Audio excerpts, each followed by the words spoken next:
The strains of a waltz drifted through the open terrace doors as Eleanor Ashworth pressed herself against the cool stone balustrade, her breath coming in short gasps that had nothing to do with dancing.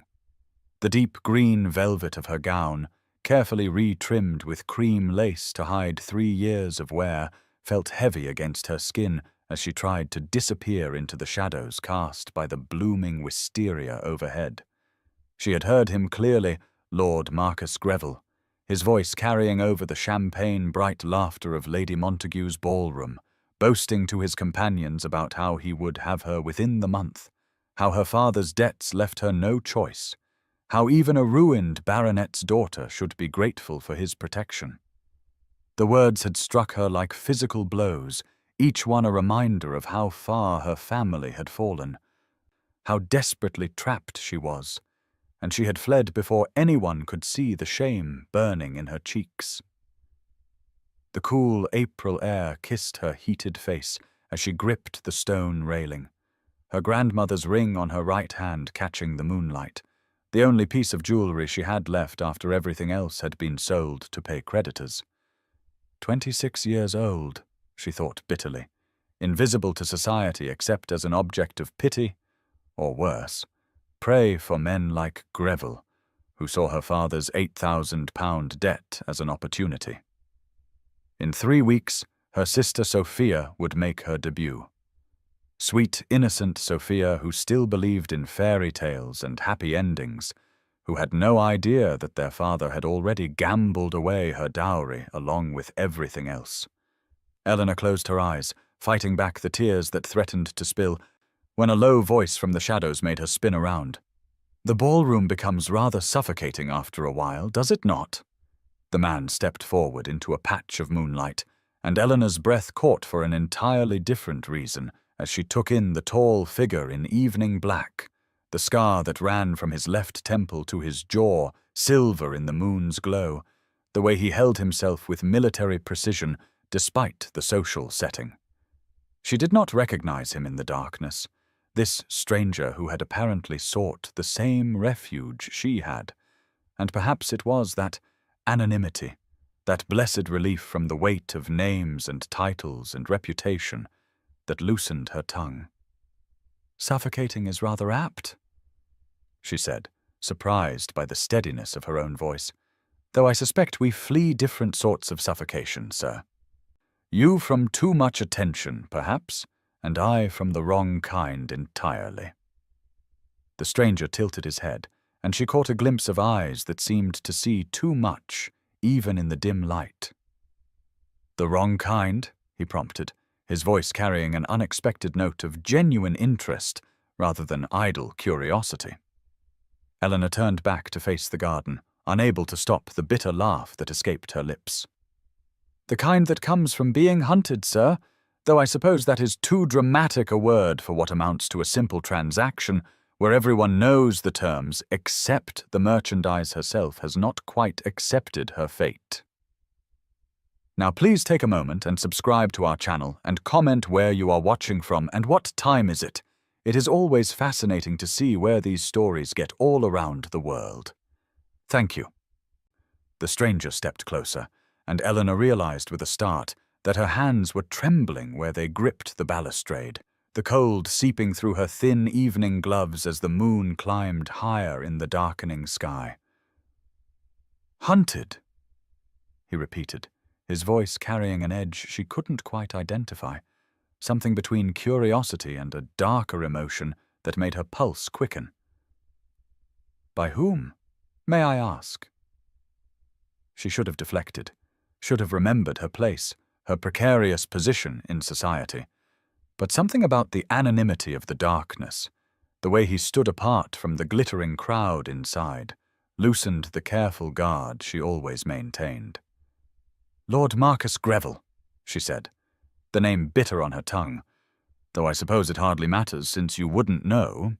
He holds my father's debts, you see, £8,000 due in 4 weeks, and he has made it abundantly clear that he will accept payment in a currency other than gold." The stranger went very still, and when he spoke again, his voice had dropped to something dangerous. "Greville," he said, and the way he pronounced the name made Eleanor look at him more closely, catching the rigid set of his shoulders, the way his gloved hands had clenched at his sides. I know him well enough. A coward who let better men die in Spain while he hid behind his connections. And now he preys on young women in London ballrooms. Eleanor's breath caught at the vehemence in his tone, at the sudden fierce protectiveness from this stranger who didn't even know her name. "You speak as though you were there," she said softly, and he turned to face her fully, the moonlight illuminating the terrible scar that marked him as surely as any medal of valor. "I was," he said simply, and then, as though remembering himself, "Frederick Ravenscroft, Duke of Thornfield, at your service, Miss—" The blood drained from Eleanor's face as she realized whom she had been speaking to with such shocking frankness, the infamous War Duke himself, the man society whispered about behind fans and calling cards, who was said to be as cold as winter and twice as unforgiving. She dropped into a hasty curtsy, mortification burning through her as she tried to step backward, to flee, but his hand shot out, catching her elbow gently but firmly. "Please," he said, and there was something almost urgent in his voice.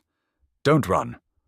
Not when you're the first person in months to speak to me as though I were merely a man and not a title or a curiosity."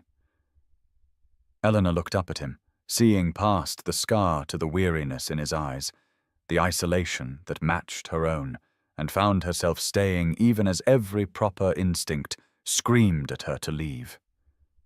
"Your Grace," she began, but he cut her off with a gesture. "Frederick," he said, "at least here in the darkness where titles seem rather meaningless. And you are?" "Eleanor Ashworth," she whispered, waiting for the recognition, the dismissal, but he merely nodded, as though her father's disgrace meant nothing, his attention fixed on her face with an intensity that made her shiver, though the night was not truly cold. The imposing facade of the Thornfield townhouse loomed before Eleanor as she stood on the pavement at precisely 10 o'clock the next morning, her best day dress doing little to bolster her courage, despite the careful mending she had done to hide its worn edges. And she nearly turned away twice before forcing herself up the steps where a stern-faced butler opened the door before she could knock, his expression revealing nothing as he led her through halls lined with dark wood and military paintings to a study that seemed to embody everything she had learned about Frederick Ravenscroft in their brief moonlit encounter. All masculine severity and controlled power, with maps of Spanish campaigns covering one wall and not a single flower or soft touch to relieve the darkness. And there he stood behind a massive desk, looking every inch the War Duke in morning light that revealed his scar more starkly than moonlight had, his black-gloved hands resting on papers as he watched her enter with an expression so carefully businesslike that she felt both relieved and oddly disappointed, as though some part of her had hoped for warmth after their strange intimacy on the terrace. But perhaps this was better, she thought. Easier to remember, this was merely a transaction. When he looked at her as though she were a military problem to be solved, rather than a woman who had spoken to him of being hunted, and when he gestured for her to sit, she noticed how his eyes lingered on her right hand, on the simple gold band set with a small sapphire that adorned her finger, and his first words surprised her with their unexpected personal nature. "Your ring, Miss Ashworth. It seems an unusual choice for a young lady." And she found herself touching it unconsciously, as she replied with deliberate brevity, "It was my grandmother's, Your Grace, one of the few things that could not be sold." And he nodded, not pushing for more, though she sensed his curiosity, before sliding a document across the desk toward her, his voice returning to that careful neutral tone as he outlined the terms of their arrangement. 1 week as his fiancée at his mother's house party at Thornfield Manor, public displays of affection only when strictly necessary for the charade, separate bedrooms, of course, and at the end she would be free to break the engagement publicly, claiming whatever reason would best serve her reputation, and in exchange he would settle her father's debts immediately. The £8,000 that would free her from Greville's threats, and she tried to refuse when he mentioned a dress allowance, her pride flaring at the thought of taking more than absolutely necessary. But his voice turned sharp as he reminded her that the Duke of Thornfield's fiancée could not appear in mended gowns without raising the very questions they sought to avoid. And she subsided, knowing he was right even as it stung, and they were just finalizing the details of their departure in 3 days when he said almost casually, "The debts are already paid, by the way. I visited Lord Greville at dawn." And Eleanor felt the blood drain from her face as she realized she was already bound to him, her only bargaining chip spent before she had even agreed to his terms. Eleanor climbed the narrow stairs to their rented rooms in Belgravia's shabby-genteel quarter that late April afternoon, her mind churning over the morning's meeting with Frederick Ravenscroft and the impossible bargain she had struck, knowing she must now face her family with a lie that would taste bitter on her tongue even as it saved them all from ruin. And when she pushed open the door at precisely 4 o'clock, she found Sophia bent over her embroidery by the window where the light was best, her golden hair catching the afternoon sun in a way that reminded Eleanor painfully of their mother, while their father sat hunched over his accounts at the scarred writing desk, his trembling hands betraying the illness that gripped him whenever he was too long from the gaming tables. And Eleanor stood in the doorway for a moment, gathering her courage before speaking the words that would change everything. "I have news," she said, her voice steadier than her heart. "I am engaged to be married to the Duke of Thornfield." And the silence that followed seemed to stretch forever before Sophia's embroidery hoop clattered to the floor and she flew across the room to embrace her sister, tears of joy streaming down her face as she exclaimed, "Oh, Eleanor, how wonderful! When did this happen? Why didn't you tell me you had met someone?" While Sir Thomas rose slowly from his chair, his face a mixture of disbelief and pathetic gratitude, as he whispered, "The Duke of Thornfield. But how? When?" And Eleanor felt the weight of deception settling on her shoulders as she crafted her tale, speaking of meeting Frederick at Lady Montague's ball, of his unexpected proposal, carefully omitting that it was a business arrangement born of mutual desperation rather than love. And Sophia's innocent delight made each word feel like a betrayal, especially when she clasped Eleanor's hands and said, "You must be so happy to think that someone saw past all the gossip and recognized your true worth." And Eleanor forced a smile, remembering Frederick's businesslike demeanor that morning, the way he had made it clear this was merely a transaction, nothing more. But before she could sink too deeply into guilt, a knock came at the door and their landlady announced a delivery, and Eleanor watched in growing amazement as footmen carried in a large box bearing the name of London's finest modiste. And when Sophia lifted the lid with reverent hands, they all gasped at the gown within. Deep blue silk that shimmered with silver embroidery, finer than anything Eleanor had owned even in their prosperous days.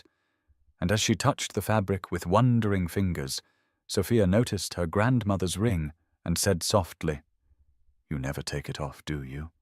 And now you'll have so many beautiful jewels to wear alongside it."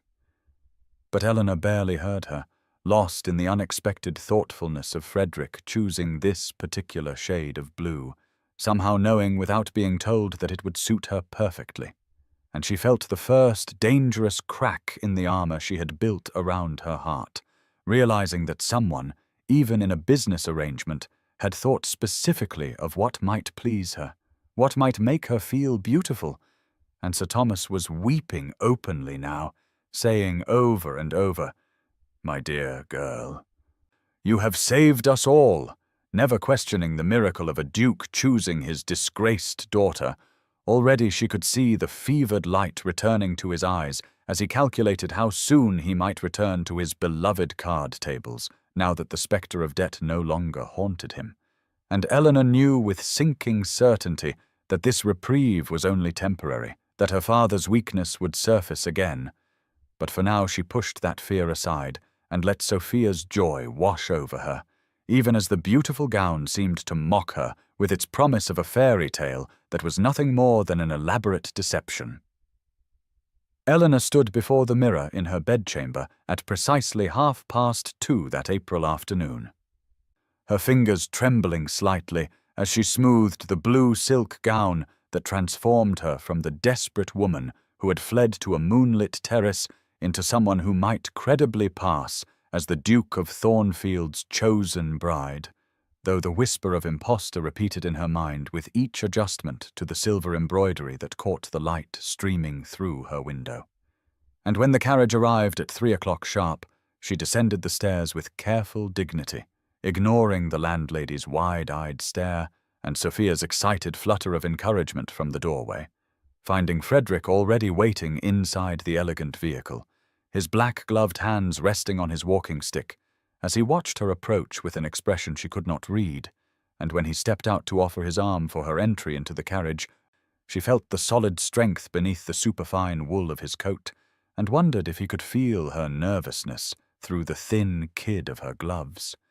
But his face remained that careful mask of neutrality as they settled into their seats and the driver urged the matched greys toward Hyde Park, where all of fashionable London would gather to see and be seen during the sacred hour of the afternoon promenade, and the silence between them grew heavy until Frederick said quietly, "You need not look as though you're being led to the scaffold, Miss Ashworth," which startled a small sound from her that was not quite a laugh as she replied, "Forgive me, Your Grace, I had not realized that facing the combined judgment of London society should fill me with joy." And something shifted in his expression, perhaps approval for her directness. Before he offered his arm as the carriage slowed near the park entrance, and Eleanor took it, this first deliberate public touch that declared to all the world that the ruined Ashworth girl had somehow captured the attention of the notorious War Duke. And as they entered the park, the reaction was immediate and unmistakable, conversations stopping mid-sentence, fans fluttering faster as ladies leaned together to whisper, gentlemen raising quizzing glasses with expressions of disbelief, and Eleanor felt each stare like a physical weight, even as she kept her chin high and her steps measured beside Frederick's steady pace. And then Lady Harriet Chamberlain's voice carried on the afternoon breeze, pitched just loud enough to be overheard as she always intended. "The War Duke and the debtor's daughter, what a matched pair of damaged goods. Though I suppose desperation makes strange bedfellows." And Eleanor felt Frederick's arm tense beneath her hand. But before either could react, a familiar figure approached them with barely concealed fury. Lord Greville's handsome features twisted with rage as he blocked their path, his voice dripping false courtesy as he said, "Miss Ashworth, what an unexpected pleasure. I trust you are enjoying your current circumstances."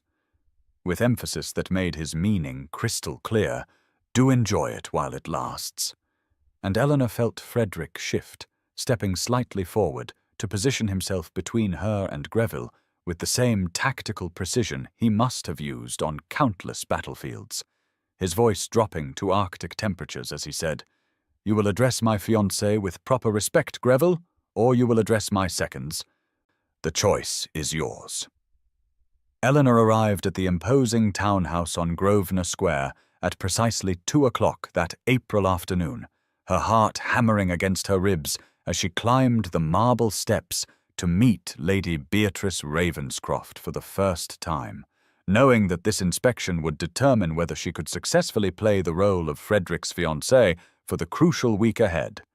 And when the butler showed her into the formal drawing-room, she was struck immediately by the warmth that pervaded this space, compared to the austere study where she had signed away her freedom just 2 days prior, with vases of fresh roses adorning every surface and watercolors of pastoral scenes softening the elegant walls.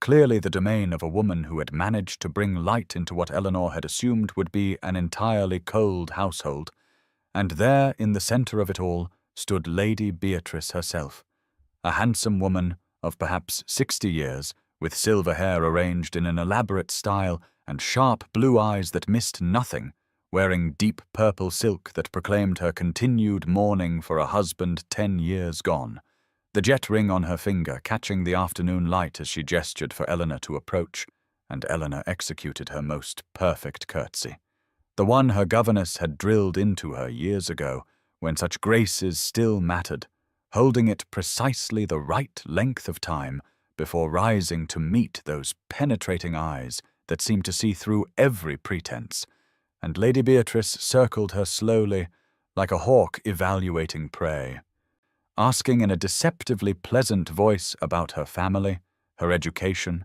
her accomplishments, and Eleanor found herself answering with unexpected honesty about their reduced circumstances, about teaching herself Italian when they could no longer afford masters, about making over old gowns when new ones became impossible, refusing to dissemble or pretend to be anything other than what she was, a gentleman's daughter brought low by circumstances beyond her control.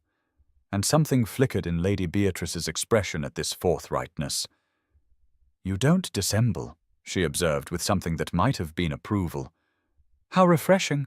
How dangerous!" And before Eleanor could puzzle out this cryptic statement, the door opened and Frederick entered, his presence immediately filling the room with that peculiar tension he carried like armor.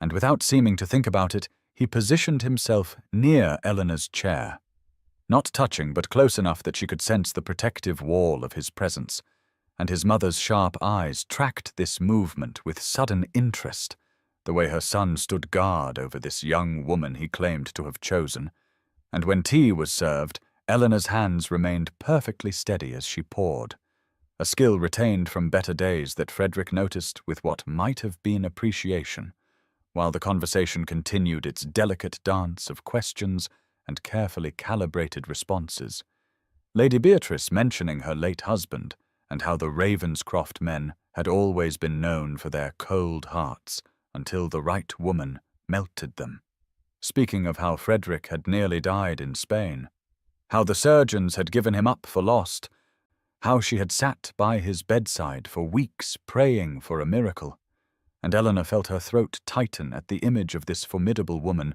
reduced to helpless vigil over her broken son, understanding suddenly the fierce protectiveness that drove her matchmaking efforts, and when Lady Beatrice finally dismissed Frederick on some errand, she fixed Eleanor with those penetrating eyes and said quietly, "He has not stood that close to anyone in 3 years, Miss Ashworth, not since he came home more dead than alive. So I will say this only once," her voice dropping to barely above a whisper. "Do not hurt him. Whatever game you two are playing, do not hurt my son." And Eleanor felt the words like a physical blow, realizing that perhaps their deception was not as complete as they had believed. But more than that, understanding for the first time that there might be depths to Frederick Ravenscroft that went beyond the cold, scarred duke who had bargained for a convenient bride, and she found herself whispering back with complete sincerity, "I would never intentionally cause him pain, my lady," which seemed to satisfy something in the older woman, who nodded once and rang for fresh tea, the rest of the visit passing in discussion of the house party preparations and the guest list that would, Eleanor learned with a sinking heart, include Lord Greville among the 15 expected visitors. The carriage arrived at the Ashworth lodgings at precisely 8 o'clock on that clear April morning, and Eleanor descended the narrow stairs with her small valise, trying to quiet the flutter of nerves that had kept her awake most of the night.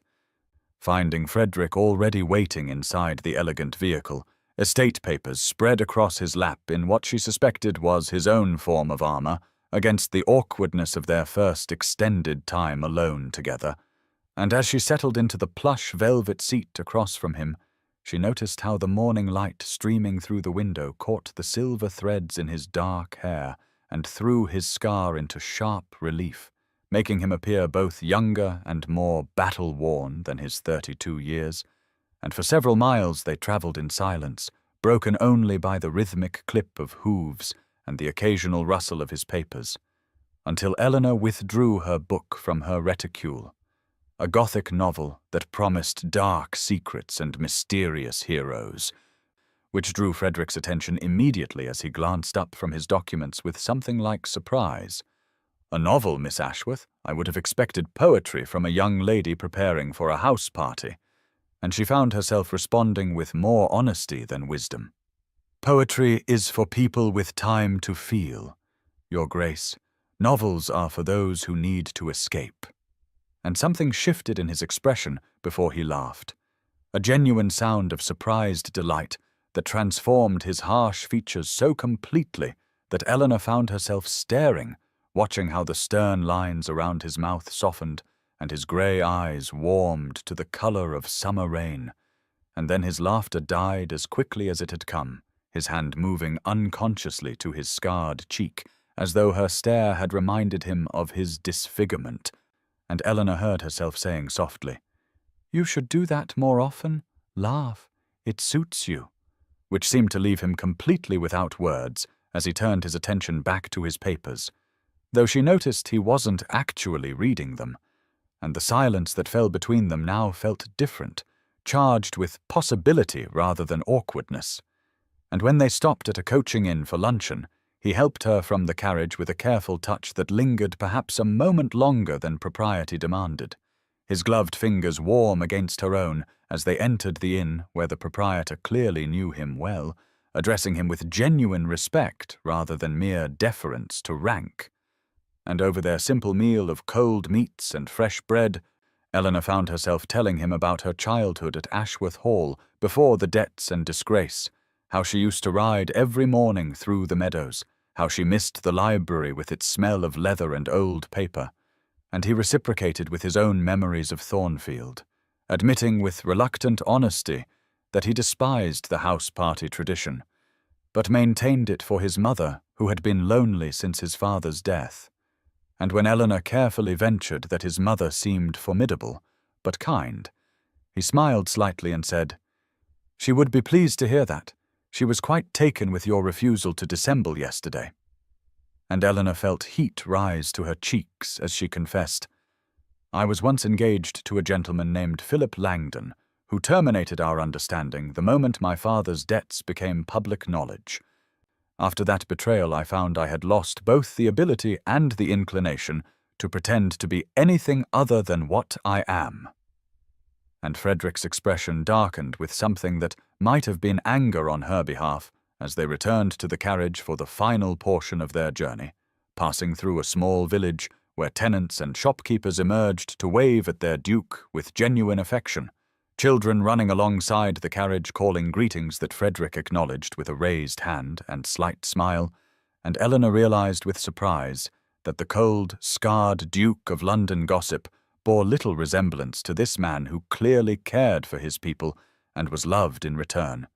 And as they rounded the final bend in the long drive, Thornfield Manor rose before them in all its grey stone magnificence, ivy climbing the walls and ancient oaks standing sentinel, and Eleanor's breath caught at the sheer imposing beauty of the place that would be her stage for the next 5 days, feeling Frederick's eyes on her as she absorbed the sight of what might have been her home in truth if their arrangement were real, and she wondered if he could sense the bittersweet longing that twisted in her chest at the thought.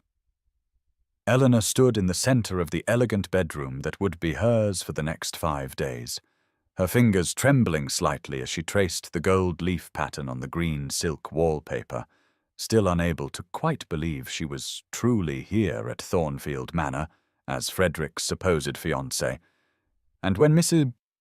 Fleming had shown her to this chamber with its massive 4-poster bed draped in matching green damask and its tall windows overlooking the rose garden below, the housekeeper's manner had been noticeably warmer than the cold reception she had received from the London servants, as though word had already spread through the household that their master had chosen this particular young woman above all others. And Eleanor had thanked her with genuine gratitude before the older woman departed with a knowing smile, leaving her alone to absorb the overwhelming luxury of her temporary quarters. But it was the mahogany door in the far wall that drew her attention like a lodestone, its polished surface gleaming in the afternoon light, and she approached it slowly, her heart beginning to race as she realized what it must be, a connecting door to the Duke's own chambers, and though she knew it would be locked, could even see the brass key glinting on what must be Frederick's side through the narrow gap beneath.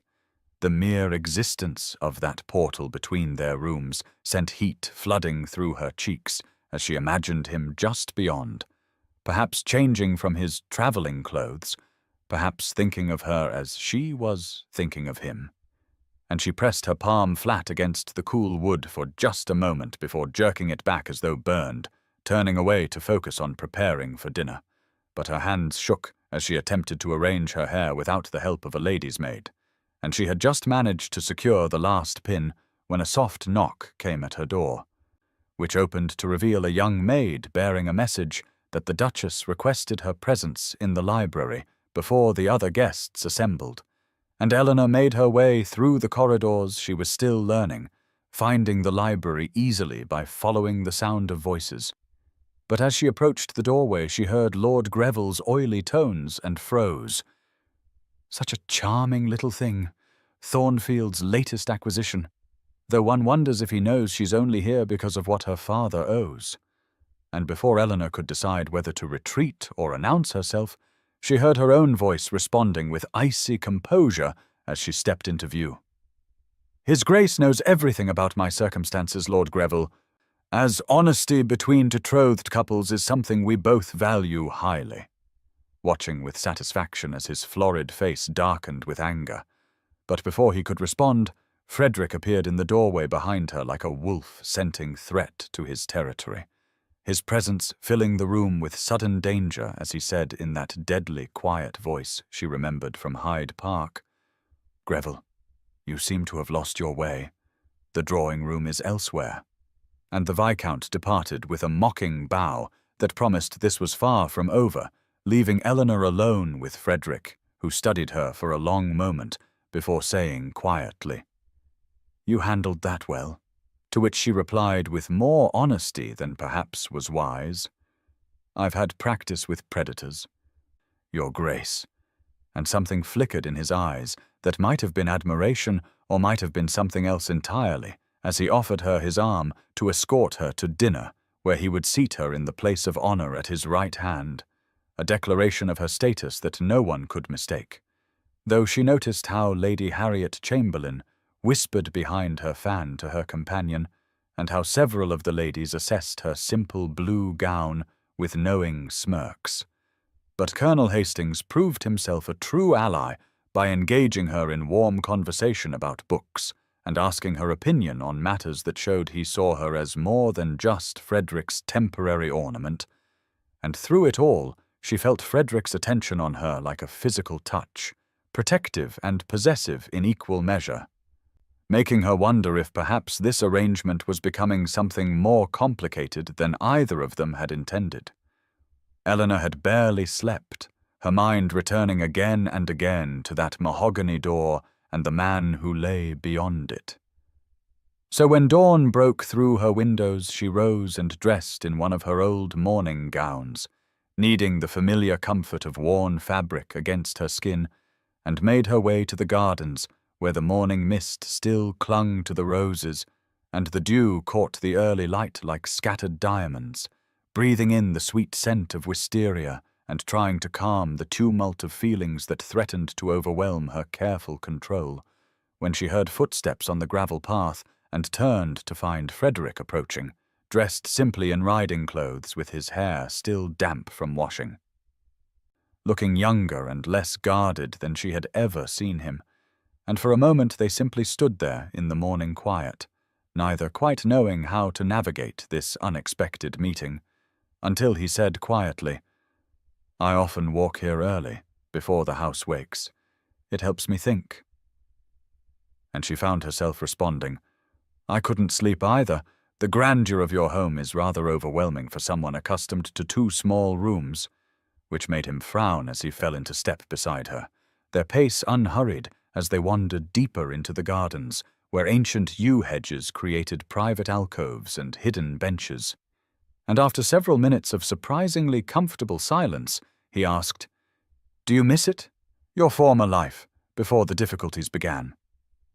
And Eleanor considered the question carefully before answering, "I miss feeling secure, knowing my place in the world. But perhaps that security was always an illusion. Perhaps we are all just one scandal or misfortune away from losing everything we thought permanent." And something in her words seemed to strike him deeply, because he stopped walking and turned to face her fully, the morning sun illuminating his scar and making his grey eyes appear almost silver, as he said with unexpected intensity, "You speak as though you've lost everything. But watching you these past days, seeing how you hold your head high despite the whispers, how you face down men like Greville without flinching, I think perhaps you've found something more valuable than social position."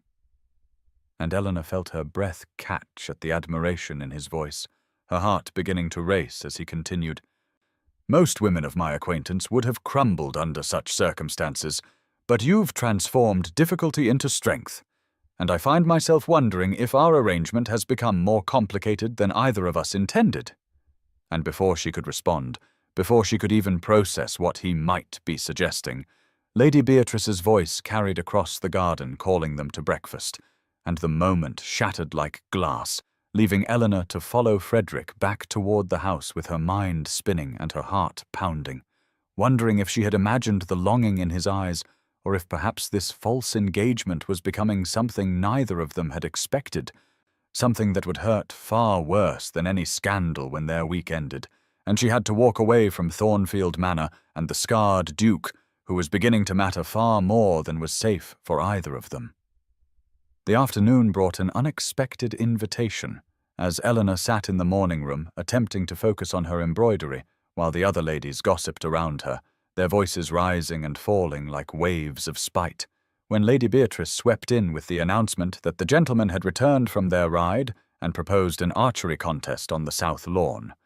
And though Eleanor tried to demur, knowing she had no skill with a bow and would only embarrass herself further, Frederick appeared in the doorway still wind-swept from riding and said quietly, "I should like to see you try, Miss Ashworth," his grey eyes holding hers with an intensity that made refusal impossible. So she found herself on the perfectly manicured lawn, with a bow in her hands that felt foreign and unwieldy, watching as Lady Harriet and the other accomplished ladies sent arrow after arrow toward the distant targets with practiced ease, their laughter tinkling like broken glass when Eleanor's first attempt went wildly astray. But Frederick stepped behind her, close enough that she could feel the warmth radiating from his body, and adjusted her stance with gentle hands, murmuring instructions in a low voice that sent shivers down her spine. "Draw the string to your cheek, not your chest, and breathe out as you release." And when she loosed the arrow, it flew true, not hitting the center, but at least finding the target, drawing surprised murmurs from the watching crowd, and Lord Greville's mocking voice cut through the moment, saying, "How touching, Thornfield, teaching your little sparrow to fly." But before Frederick could respond with the cold fury Eleanor could see building in his eyes, Colonel Hastings stepped forward with a laugh and challenged Greville to a contest, diffusing the tension with practiced ease, and as the competition continued, Eleanor found herself standing beside Frederick in comfortable silence, no longer required to perform, simply existing in this moment where the afternoon sun warmed her face and the man beside her stood closer than propriety strictly allowed, his presence a shield against the barbs and whispers of society. Until Lady Beatrice called them all to take refreshment, and Eleanor turned to find Frederick watching her with an expression she couldn't quite decipher, something soft and wondering that made her heart skip before he offered his arm to escort her inside. And as they walked, he said quietly enough that only she could hear, "You did well today, not just with the bow, but with all of it, the way you refused to let them diminish you." and Eleanor felt tears prick her eyes at the unexpected praise, managing only to whisper, "I've had an excellent teacher in the art of maintaining dignity under fire," which drew from him another of those rare, transformative smiles that made her wish desperately that this was real, that she truly belonged here at his side, rather than merely playing a role that would end in just 3 more days. A thought that filled her with a grief so sharp it stole her breath. The evening musicale arranged by Lady Beatrice for the 3rd night of the house party promised to be another trial of Eleanor's composure as she descended the stairs in a borrowed gown of amber silk that Mrs. Fleming had procured from somewhere, her hair arranged by the kind housekeeper's own hands, since Eleanor still had no lady's maid. And though she felt more presentable than she had in days, the knowledge that tonight she would be expected to perform before the assembled guests made her stomach twist with dread. For while she had learned piano as a girl, years without an instrument had left her skills rusty at best. But when she entered the music room and saw Frederick standing by the pianoforte, his expression unreadable as always, something in the way he immediately moved toward her made her pulse quicken with an emotion that had nothing to do with fear and everything to do with the growing awareness between them that seemed to intensify with each passing hour, and before she could speak, he said quietly, "Mother has arranged the program so that you need not perform alone if you prefer not to." A kindness that nearly undid her careful control. But before she could respond, Lady Harriet's voice cut through the air like a blade. "Oh, how thoughtful, Your Grace, to spare us all by ensuring your fiancé has assistance." And Eleanor felt Frederick tense beside her, his jaw tightening in that way she had come to recognize as barely leashed anger, but she placed a gentle hand on his arm and said with perfect calm, "How kind of you to concern yourself with the evening's entertainment, Lady Harriet. Though I assure you I am quite capable of managing a simple piece without assistance." And something flickered in Frederick's eyes that might have been pride as she moved to take her seat at the instrument, her fingers trembling only slightly as she began to play a piece she had loved in happier days, a haunting melody that spoke of longing and loss. And though she missed a note here and there, the emotion she poured into the music seemed to hold the room spellbound, even silencing Lady Harriet's whispers. And when she finished and dared to look up, she found Frederick staring at her with an expression of such naked admiration that her breath caught in her throat. And then Greville's mocking applause broke the spell as he drawled, "Brava, Miss Ashworth, though I seem to recall you played with more skill when your family still had a music master." A cruel reminder of all she had lost that made her hands clench in her lap. But Frederick was already moving, positioning himself between her and Greville with a protective stance that made her heart race as he said in a voice like winter ice, "I find there is more beauty in music played with genuine feeling than in mere technical perfection, though I suspect that is a distinction lost on those who possess neither skill nor soul." And the insult landed with deadly precision, making Greville flush an ugly red, while Colonel Hastings quickly suggested they move on to the next performer, but not before Frederick offered Eleanor his hand to help her rise from the bench, his fingers warm and steady around hers as he murmured for her ears alone, "You were magnificent."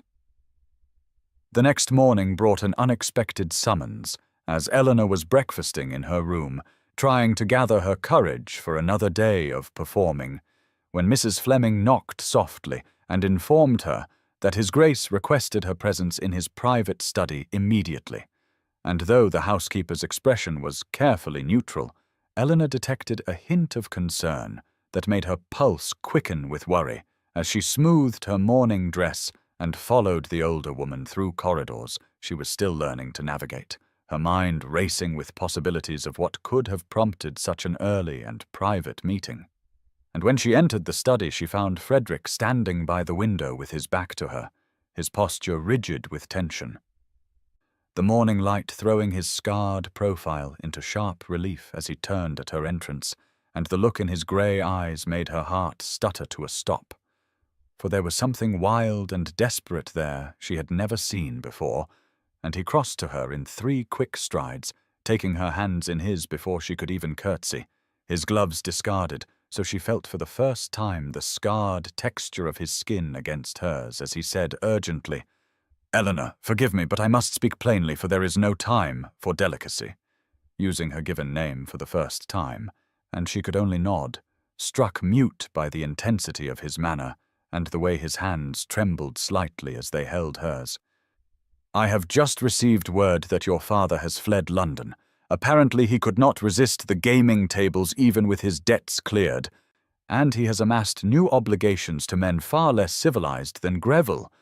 And Eleanor felt the blood drain from her face as the implications crashed over her, for without her father's presence to maintain even the fiction of propriety, her position here became even more precarious. But Frederick was still speaking, his voice low and urgent. "There is more. Greville knows of your father's flight, and intends to use it against us. Against you. He plans to announce it publicly tonight at dinner unless—" And here Frederick paused, his jaw clenching with visible fury. "Unless you agree to leave with him immediately, abandoning our arrangement and placing yourself under his protection." And Eleanor swayed on her feet, only Frederick's hands on hers keeping her upright as the full horror of her situation became clear. For now she had no father to return to, no home, however shabby, nothing but the clothes on her back and a sister whose debut would be ruined by this fresh scandal. And Frederick must have seen the despair in her eyes, for he drew her closer, close enough that she could feel the warmth of him, smell the sandalwood and leather scent that had become so familiar these past days. As he said fiercely, "Eleanor, look at me. I swear to you on my honor as a gentleman and a soldier that I will not let him touch you, not now, not ever. But we must act quickly to protect both your reputation and Sophia's future." And something in the way he said her sister's name, with such careful consideration, broke through her shock enough for her to whisper, "What can we do? The week is not yet over, but surely after this—" But Frederick was already shaking his head, his expression settling into the determined lines she recognized from his military bearing. "There is only one way to place you permanently beyond his reach and salvage your family's honor," he said, and she knew what he would say before the words left his lips, knew it with a certainty that should have terrified her, but instead sent a wild hope spiraling through her chest. "We must make our engagement real, Eleanor. Marry me in truth, today if possible, before Greville can move against us." Eleanor stood frozen in Frederick's study, the morning light streaming through the windows as his proposal hung in the air between them. Marry him in truth, today if possible, and she could not breathe, could not think, could only stare at him as the implications crashed over her in waves, for this was no longer a business arrangement, but something real and permanent and terrifying. And she must have swayed because Frederick's hands tightened on hers, anchoring her as he said urgently, "I know this is not what we agreed. I know I am asking far more than I have any right to, but Eleanor, please let me protect you properly." And there was something in his voice, a rawness she had never heard before that made her meet his eyes, those grey depths that had become so familiar these past days. And what she saw there stole what little breath remained in her lungs. For this was not duty or obligation, or even mere protectiveness. This was something deeper, something that matched the wild racing of her own heart. And she found herself whispering, "But Frederick, you cannot want this, cannot want me. I bring nothing but scandal and debt and difficulty." But he was already shaking his head, his scarred hands holding hers with infinite gentleness as he said, "You bring yourself, Eleanor, and that is worth more than all the dowries and connections in England." And before she could respond there was a sharp knock at the door, and Colonel Hastings entered without waiting for permission, his usually cheerful face grave as he said, "Forgive the intrusion, but Greville is stirring up the guests, dropping hints about some scandal involving Miss Ashworth's father, and Lady Harriet is all too eager to spread whatever poison he's offering." And Frederick's expression hardened into the cold mask she remembered from their first meeting, but his hands on hers remained gentle as he turned back to her and said, "We have little time. The local vicar is my mother's cousin, and will perform the ceremony without question if we go now. But Eleanor, I will not force this, if you prefer to face whatever comes without this binding between us." And she looked at him, really looked at him, this scarred warrior who had shown her more kindness in 6 days than she had known in years, who had paid her father's debts without question, who stood now offering her not just protection, but something that looked dangerously like devotion. And she thought of Sophia, of her sister's bright future that would die if this new scandal broke. Thought of her father wherever he had fled, leaving them to face the consequences of his weakness again. Thought of Greville's cruel smile and grasping hands. But most of all, she thought of Frederick's laugh in the carriage, of the way he had stepped between her and every threat, of the connecting door between their rooms that represented all the possibilities she had been too frightened to name. And so she lifted her chin and said with a steadiness that surprised them both, "Then let us marry, your grace, before Lord Greville can do any more damage." And something blazed in Frederick's eyes that made her knees weak as he lifted her hands to his lips, pressing a kiss to each palm. The journey to the village church was the longest and shortest of Eleanor's life, as Frederick helped her into his carriage with hands that trembled slightly despite his soldier's control, and Colonel Hastings climbed in after them to serve as witness, his usually jovial face serious with the weight of what they were about to do. And Eleanor found herself staring at her hands folded in her lap, her grandmother's ring catching the light as the carriage rolled through Thornfield's gates and onto the country road, and she was acutely aware of Frederick beside her, the warmth of him, the tension radiating from his body as he sat perfectly still. And when she risked a glance at him, she found him watching her with an expression so intense it made her heart skip. And he must have seen her nervousness, for he reached over and covered her hands with one of his scarred palm warm against her cold fingers as he said quietly, "We do not have to do this, Eleanor, even now if you wish to turn back." But she shook her head, finding her voice with effort. "No, I have made my choice, Frederick, and I will not be frightened from it." And something in his grey eyes softened at her words as his hand tightened on hers. And Colonel Hastings cleared his throat and said with forced cheer, "Never thought I would see the day Frederick Ravenscroft rushed to the altar, though I must say, Miss Ashworth, you have accomplished what Napoleon's entire army could not. You have brought the war duke to his knees." And despite everything, Eleanor found herself almost smiling at that, and Frederick muttered something about court-martial that made Hastings laugh.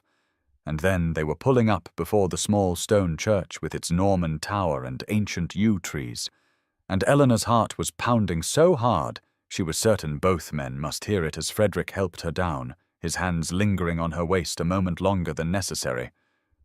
And the vicar was waiting for them, a thin elderly man with kind eyes who took one look at Frederick's face and asked no questions beyond the necessary, simply led them into the cool, dim interior where dust motes danced in the coloured light from stained glass windows, and Eleanor had a moment of pure panic as they stood before the altar, for this was real and binding, and forever, not some week-long arrangement that could be dissolved. But then Frederick took her hand again, properly this time, and when she looked up at him, she saw not the cold Duke society feared, but the man who had laughed at her observation about poetry, who had stepped between her and every threat, who was now binding his life to hers to save not just her reputation, but her sister's future. And as the vicar began to speak, the ancient words, Eleanor found her panic settling into something else entirely, something that felt dangerously like hope. The words were simple and ancient, words that had bound countless couples before them, but Eleanor felt their weight settle into her bones as she repeated them after the vicar, her voice barely above a whisper at first, but growing stronger with each phrase. I, Eleanor Margaret, take thee, Frederick James. And she felt Frederick's hands tighten infinitesimally on hers as she spoke his given name for the first time, a name she had not even known until this moment. And when it came time for the ring, Frederick paused, clearly having not thought that far ahead in his haste. But Eleanor found herself sliding her grandmother's ring from her right hand and pressing it into his palm, saying quietly, "Use this. It seems fitting." And something shifted in his expression as he took the worn gold band with its tiny sapphires, this last piece of her old life that she was now giving to begin a new one. And his hands were perfectly steady as he slid it onto her left hand, though his voice was rough as he repeated his own vows, each word deliberate and weighted with meaning she could not quite decipher. And when the vicar pronounced them man and wife, Eleanor had a moment of pure unreality, for she was now the Duchess of Thornfield, a title that sat strangely on her shoulders like a gown made for someone else. But then Frederick was raising her hand to his lips, pressing a kiss to the ring that had been her grandmother's and was now her wedding band. And the look in his eyes made her forget about titles and propriety and the speed of everything, made her forget everything but the fact that this scarred, complicated man was now her husband. And as they signed the register with Colonel Hastings as witness, Eleanor's hand shook only slightly, and Frederick stood close enough that she could feel the warmth of him, close enough that when she glanced up their eyes met and held for a long moment that made her newly ringed finger tingle. And then they were walking back down the aisle of the tiny church, married, bound, protected, and Eleanor could not quite grasp that less than an hour ago she had been Miss Ashworth drowning in scandal, and now she was a duchess with the power of the Ravenscroft name behind her. And as they emerged into the sunlight, she blinked, momentarily blinded, and Frederick's hand came to rest on the small of her back, steadying her, guiding her toward the carriage where Colonel Hastings was already holding the door. And as Frederick handed her up, his fingers lingered on hers, and he said quietly enough that only she could hear, "Thank you for trusting me, Eleanor." And she wanted to tell him that the trust went both ways, that he had just bound himself to a woman with nothing to recommend her but debt and scandal. But the words stuck in her throat, and she could only nod as he climbed in beside her for the journey back to Thornfield, where everything waited, where Greville was surely spreading his poison, where they would have to face whatever came next. But together now, bound by law and something else, something nameless and fragile that made her pulse race when Frederick's knee brushed hers as the carriage rolled forward, carrying them back to face the storm they had temporarily escaped. The carriage ride back to Thornfield passed in a silence that was not uncomfortable, but charged with awareness of what had just transpired. Eleanor acutely conscious of the weight of her grandmother's ring, now on her left hand, moved there by Frederick's scarred fingers in a ceremony that should have been a sham, but had felt achingly real, and she could not stop stealing glances at him. This man who was now her husband, who sat with his jaw tight and his grey eyes fixed on the passing countryside, as if he too were grappling with the magnitude of what they had just done. And Colonel Hastings, bless him, seemed to understand their need for quiet and kept his own counsel, though she caught him watching them both with an expression of fond concern. And as they rolled through Thornfield's gates, Eleanor felt a flutter of panic, for how would they explain this sudden marriage to the house-party guests who were expecting an engagement ball, not a wedding announcement? But Frederick must have sensed her anxiety, for he reached over and took her hand, his thumb brushing over the ring that had been her last connection to her old life, and was now the symbol of her new one. And he said quietly, "We will face them together, Eleanor, whatever comes." And the use of her given name, still so you between them, made her heart skip as they pulled up before the manor's entrance, where footmen were already hurrying out, their faces carefully neutral, though she could see the curiosity burning in their eyes, and as Frederick helped her down, his hands lingered on her waist, and he murmured for her ears alone, "Courage, Duchess." And the title that should have felt foreign, instead, gave her strength as they climbed the steps together, her hand on his arm, playing the part of newlyweds, though perhaps they were not playing at all anymore, and the moment they entered the hall, Eleanor could feel the shift in atmosphere, the way conversations died and heads turned, and there was Lady Beatrice hurrying toward them, her face a study in shock that quickly transformed into something Eleanor could not quite read. And behind her came the other guests, Lady Harriet's mouth already pursing in disapproval, other faces alight with the anticipation of scandal.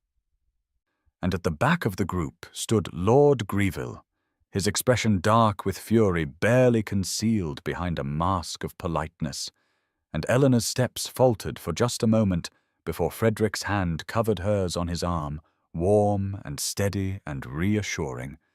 And then Lady Beatrice was upon them, her sharp eyes taking in every detail from Eleanor's slightly rumpled appearance to the way Frederick stood protective and possessive beside her, and Eleanor braced herself for recriminations or accusations of impropriety, but instead Lady Beatrice's face softened into something almost like joy as she breathed, "You married her, oh Frederick, you actually married her."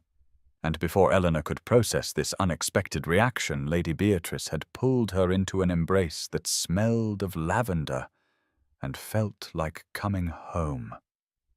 The hush that fell over the entrance hall was complete, every eye fixed on the tableau they presented, as Lady Beatrice released Eleanor from her lavender-scented embrace and held her at arm's length, those sharp Ravenscroft eyes that missed nothing, taking in every detail from the simple gold band on Eleanor's left hand to the way Frederick stood close enough to catch her if she faltered, and Eleanor felt exposed, laid bare before this woman who had every right to rage at her son for marrying without notice, for binding himself to a nobody with nothing but scandal to her name. But instead, Lady Beatrice's eyes were bright with what looked suspiciously like tears as she said, "My dear girl, when Frederick told me of your engagement, I hoped, but I never dared dream he would have the sense to secure you so quickly." And before Eleanor could process this astonishing statement, Lady Beatrice had turned to her son, reaching up to cup his scarred cheek with a tenderness that made Eleanor's throat tight. "You did not let fear rule you for once, my darling boy. I am so very proud." And Frederick's jaw worked as if he were struggling with words, his grey eyes finding Eleanor's over his mother's head, and in them she saw her own confusion reflected, for Lady Beatrice seemed genuinely delighted rather than appalled, and around them the other guests were stirring, whispers rising like a tide, and Eleanor caught fragments. Married, special license, scandalous haste, and through it all Lord Greville stood frozen, his face a mask of barely controlled fury that made Eleanor step unconsciously closer to Frederick, who noticed immediately, his hand coming to rest at the small of her back, in a gesture that was both protective and possessive. And Lady Harriet Chamberlain pushed forward, her thin face pinched with disapproval as she said, "Lady Beatrice, surely you cannot approve of such unseemly haste. Why, they have known each other barely a week." And Lady Beatrice turned to her with a smile sharp as winter ice. "Lady Harriet, when one's son who has refused every suitable match for 3 years suddenly finds a woman who makes him smile, one does not quibble over timing." And Eleanor felt Frederick stiffen beside her at this revelation, clearly as surprised as she by his mother's ready acceptance, and Colonel Hastings stepped forward then, bowing deeply to Eleanor. "Your Grace, may I be the first to offer my heartfelt congratulations. Ravenscroft could not have chosen better." And the use of her new title sent a shock through Eleanor, for she was a duchess now, this man's duchess, and other guests began to approach, some sincere in their well wishes, others merely curious. And through it all, Frederick remained at her side, a solid presence that kept her grounded when everything felt unreal. and it was only when Lord Greville finally approached, his smile a mockery of politeness, that Frederick's hand tightened on her back, warning and protection in the simple gesture. Lord Greville's approach was measured, his footsteps deliberate on the marble floor as he stopped before them with a bow so correct it bordered on mockery, his pale eyes sliding from Frederick's rigid face to Eleanor's composed one, and she felt the cold emanating from him like winter frost despite the warmth of the spring afternoon filtering through the tall windows. "Your Grace," he said, addressing Frederick with a smile that did not reach his eyes. "My congratulations on your sudden nuptials, though I confess myself surprised that a man of your reputation for careful strategy would act with such impetuous haste." And the implication was clear, the suggestion that Frederick had been trapped or tricked, and Eleanor felt her cheeks flush with anger rather than shame. But before she could speak, Frederick's voice cut through the murmuring crowd like a blade. "I have learned, Greville, that when one finds something of true value, hesitation is the fool's course." And his hand on Eleanor's back pressed slightly, drawing her closer to his side in a gesture that felt less like performance and more like claiming, "Your own military record demonstrated the consequences of hesitation quite memorably, as I recall." And Eleanor watched Greville's face go white, then red, understanding that Frederick had just referenced the cowardice that had gotten men killed, had publicly reminded everyone present of the shadow that hung over the Viscount's honor, and the other guests shifted uncomfortably, sensing the tension crackling between the two men, and Lady Harriet's eyes were bright with the promise of gossip to spread. And Colonel Hastings moved subtly closer, a soldier positioning himself for potential conflict, but Greville merely inclined his head with that same false smile. "Of course, Your Grace, I meant no offense to your lovely bride." And his gaze found Eleanor's, and in it she saw something that made her blood chill, a promise that this was not over, that he would find another way to hurt them. "I merely wished to extend my felicitations and express my hope that this marriage proves as fortunate as the circumstances of its inception."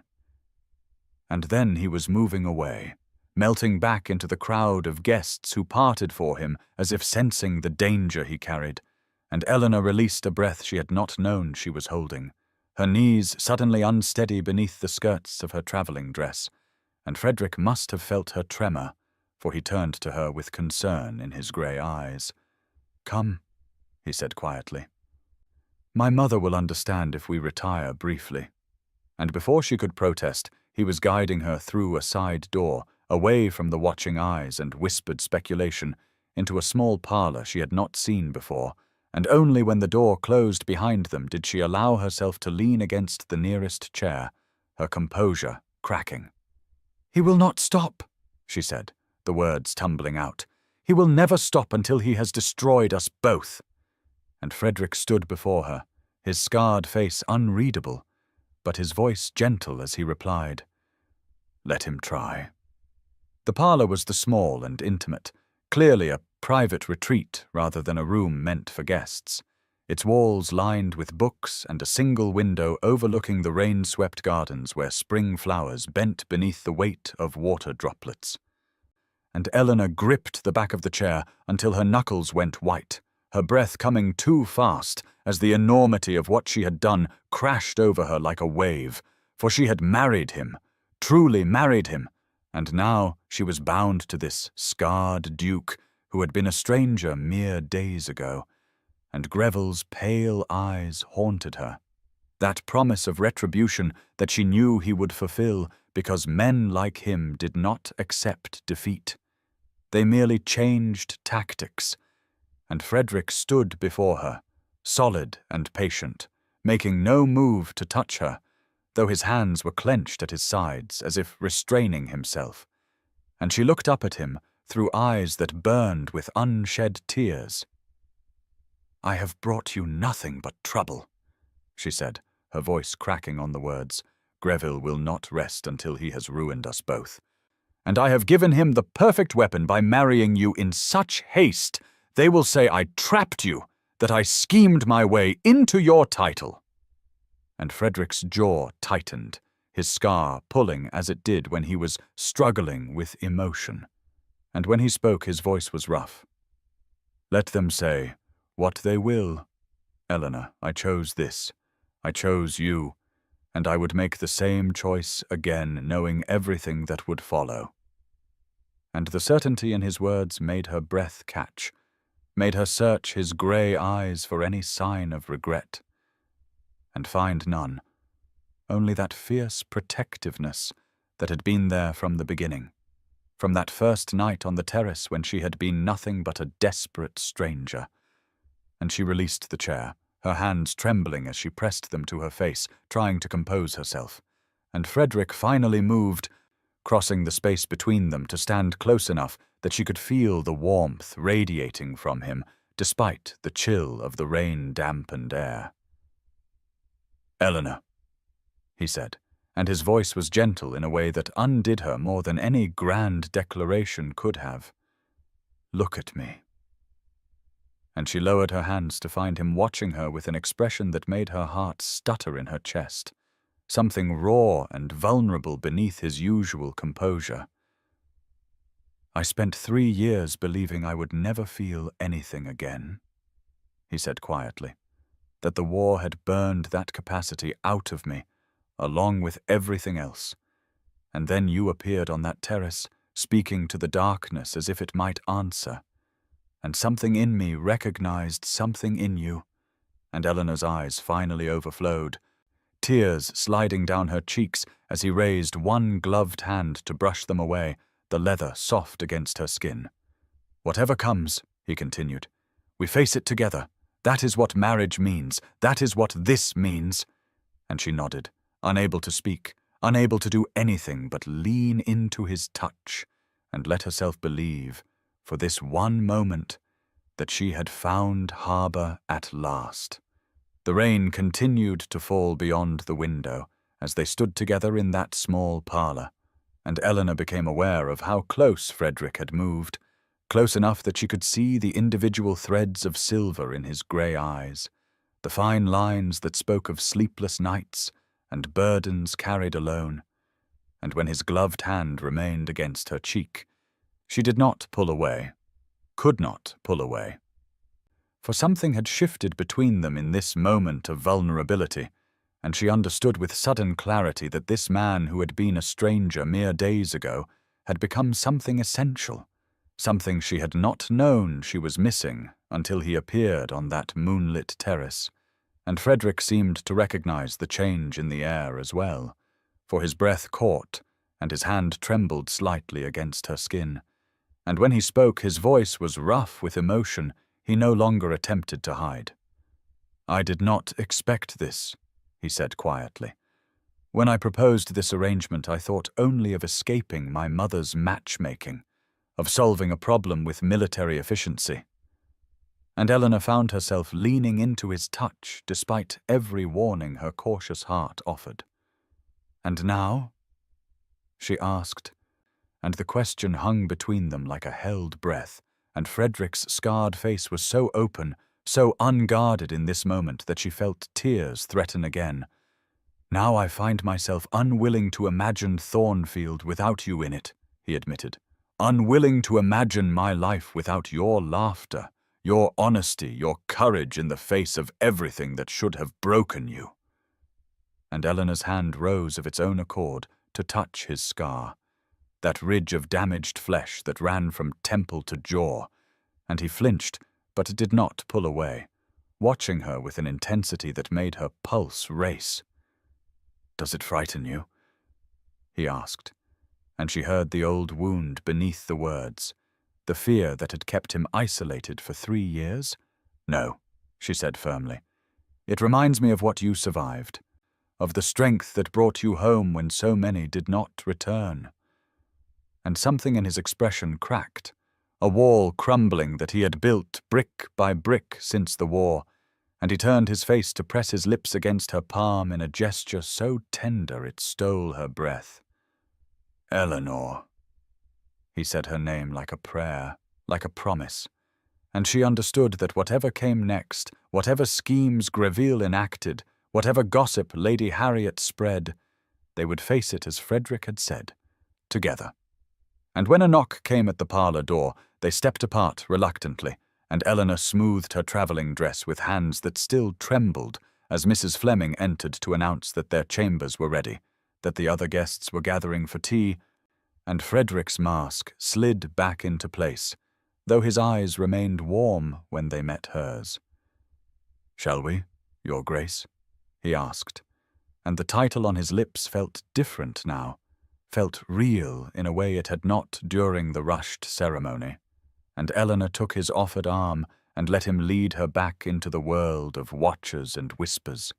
But she carried with her the memory of his confession, and it burned like a small flame against the cold.